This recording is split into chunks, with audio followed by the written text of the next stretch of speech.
So Abdullah Mason came out giving his reaction to Keyshawn Davis jumping Nahir in his locker room for beating his brother. Abdullah Mason said no comment because that's not how me and my brothers roll. Check it out. No, I had no idea that was going on. I heard it was going on while I was fighting, but no comment. That's not how me and my brothers roll. So we're going to go back to the room and enjoy our win and look forward towards that next step.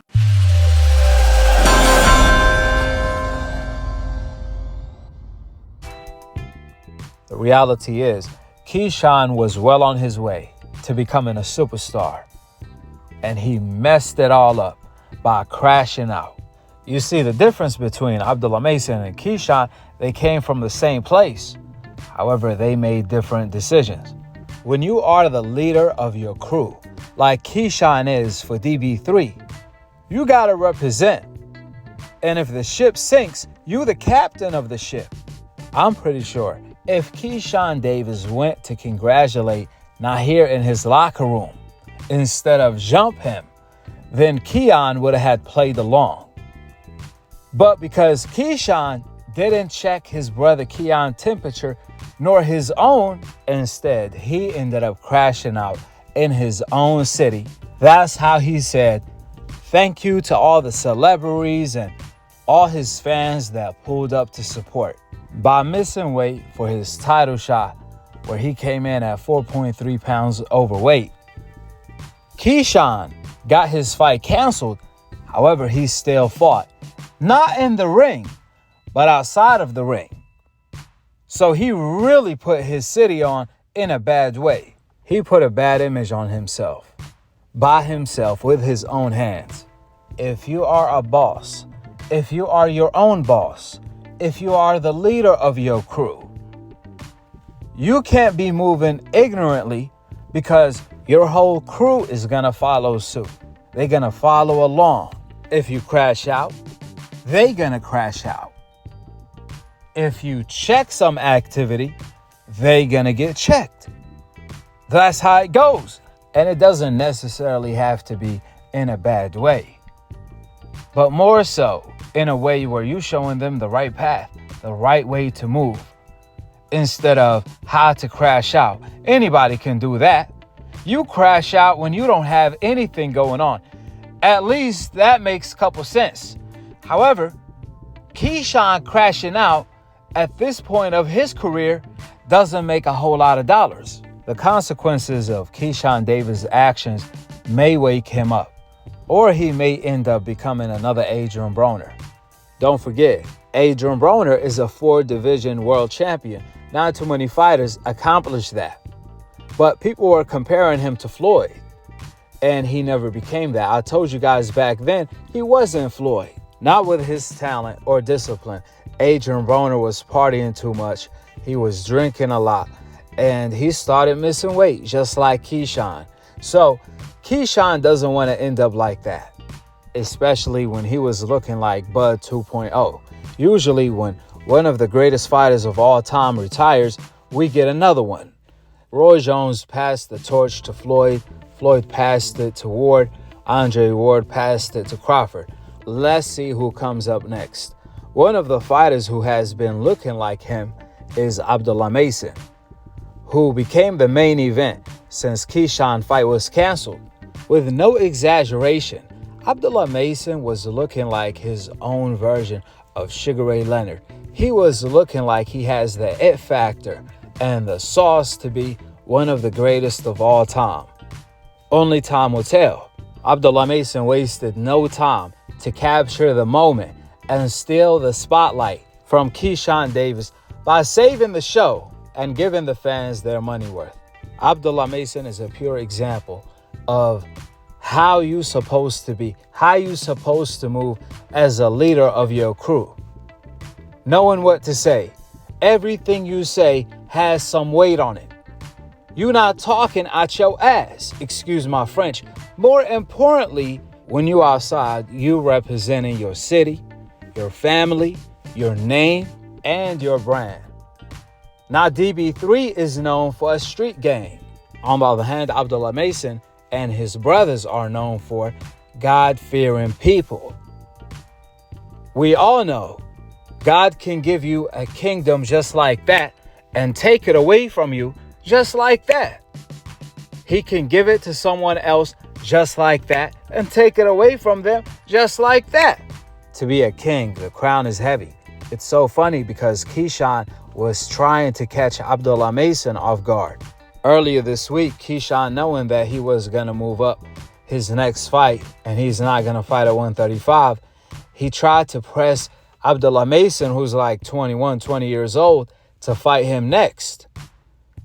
Even though Keyshawn is not available to fight him next. So he was bluffing. But just like that, Abdullah Mason took his spotlight, took his fans, and he's about to fight for Keyshawn vacant belt, his next fight, possibly in the UK against the #1 ranked UK fighter.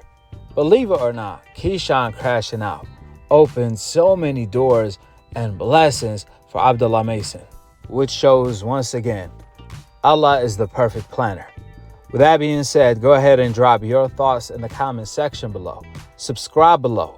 And to be continued on the next episode of Akhi, Akhi TV. Peace out. Wa alaikum assalam wa rahmatullahi wa barakatuh. Yesterday there was a back and forth between Keyshawn Davis and Abdullah. Keyshawn was challenging him to a fight next. Then, today he missed his weight and already admitted that he was heading to 140. What's your thoughts on it? Well, from the South, we call that pump faking. You know what I mean? When a man is barking with lip service, knowing that, he ain't going to even be fighting that way. That's pump faking. But I'm wishing the homie the best, you know what I mean? Because, I got love for Keyshawn, and I hope that he go to 140. I think he's going to do well there. But he was straight pump faking with my young. This is already the third fight for you in 2025. And with this pace, is this the year that you kind of cement that contender status at the very least, or maybe even challenge for a world title? Absolutely. Everything is happening at its proper time. So I'm just working my way up. I'm getting it honest. I worked my way up to #2. We got somebody else ahead of me. I'm right there. Right there. Is this man that's licking his chops while he stares at you one of those guys? Absolutely. So what you want to do? I'm working my way up. I'm right here. So after you beat him, what you want to do? We could do whatever. I'm pretty sure my team could put anything together. Are you going to put it together, sir? You the man in there. I don't want to talk to you right now. I bet you don't. But I let my hands do the talking. So let's anything do it you want next. to do? Let's do it next. Okay, I'm pretty sure my team accommodates. No. Me and you, let's make it happen right now in front of everybody. After I knock De Los Santos out, after you knock this opponent out, me and you, let's fight next. Let's do it. That's what I'm here for. You here to fight me next? He said that's what I came for. That's a bet. Okay, so maybe not the Carl. Are you still Carl? Hey, Bob Arum. Bob, Carl, you ready? Bob, you ready? Bob Arum, the man with the player right there. The man with the player is right there. Bob smiling, he like it. Can somebody get him You a mic? go get him hurt, Bob. You go get him hurt. We're matchmaking up here, so add that to my credentials, okay? Hey, Pops, where you at, Pops? You walking him into something crazy now. I thought he was maybe going to go the WBC route, and it would be for a unification. You walking into something crazy, Pops. You know it. He usually talk. Well, quiet y'all now. both have business to take care of first on Saturday. Easy work. Before you guys take care of each other. Anything else that you'd like to say, Abdullah? I'm coming to do my thing and steal the show, like I always be doing. You typically do. I would agree with that. That was a little shot. I mean, that was a little shot. He did have a hell of a fight last time he was here. Against opponents. I'm far from that. Yeah, that's true. You have a belt for a reason. Yeah, exactly. That's right. All right, well, we're going to get to now the man who would like to try to take that belt from you on Saturday night. Before I get to the questions that I already had prepared, what do you think about them already talking about a fight, but he still has to fight you come Saturday night? Knock him out. Promise. Yo siempre digo que el 90% de lo que se planea no se da. I always say that 90% of things that are planned doesn't come about. 4 pounds over the weight limit. Are you going to give it a go? Are you going to try? Nah, I outgrew the weight. I've been making this weight for over 4 years now. I just outgrew the weight. I tried, you know, I was up late last night trying to make it. Woke up early this morning trying to make the weight. I just outgrew the weight, man. I was feeling it last time I was fighting Baranchik. Thank God that I made it. Yeah, I don't know how I felt making it, but hey, it is what it is.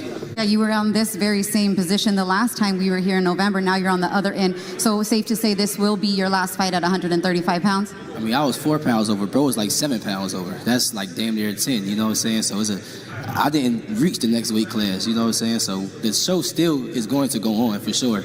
But, you know, we just got to handle business. Up to 140 after this, or you're still going to try 135? Well, honestly, I was going to 140 after this anyways, honestly. So it was like, hey, whatever, it is what it is, you know what I'm saying?